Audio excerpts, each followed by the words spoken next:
So the key purpose of the effort down here is to educate folks on all the different levels of attacks that are unfolding in the marketplace, what the threat landscape is doing, how it's evolving, and then how do we defend against that, and how PCI can train, educate, empower, and protect the merchant community here in South Africa.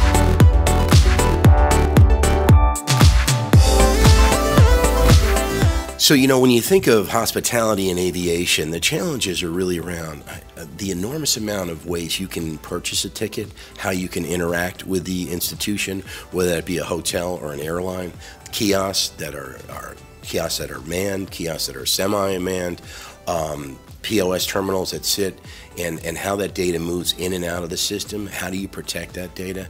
How do you encrypt it? How do you tokenize it? How do you secure it? Those are some unique challenges, and that's an industry that we see right now that's under particular attack.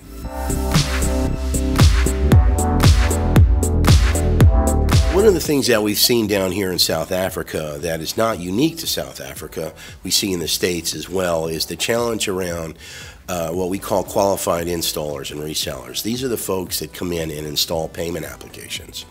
And one of the common points of compromise is the merchant thinks they did a great job of hiring a professional to install the terminal, but in fact all the default passwords are left in place, the ports are left open, all the services are turned on. So the merchant thinks that they're in a better place today than they were yesterday, and unfortunately that's not the case. The install wasn't done properly, and now they're more vulnerable today than they were yesterday. So we've got a certification to train those folks and turn that around and take risk off the table. Well, you know, the phishing attacks we've seen have gotten much more sophisticated. Obviously, that's because of social media. You can go on LinkedIn and see a profile on me and create an email that's going to be appealing to me to click on.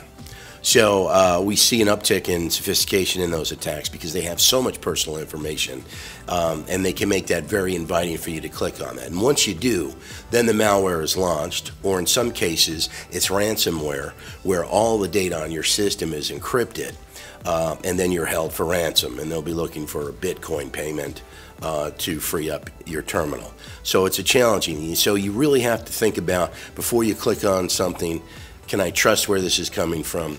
And just try to, you know, you gotta be careful out there. One of the things that, you know, when we look at this space, a lot of people say, hey, this battle is lost. These attacks are coming, the breaches are happening, and I say just the opposite to that. We have the ability to devalue the data, and we can do that with EMV, point-to-point encryption, and tokenization.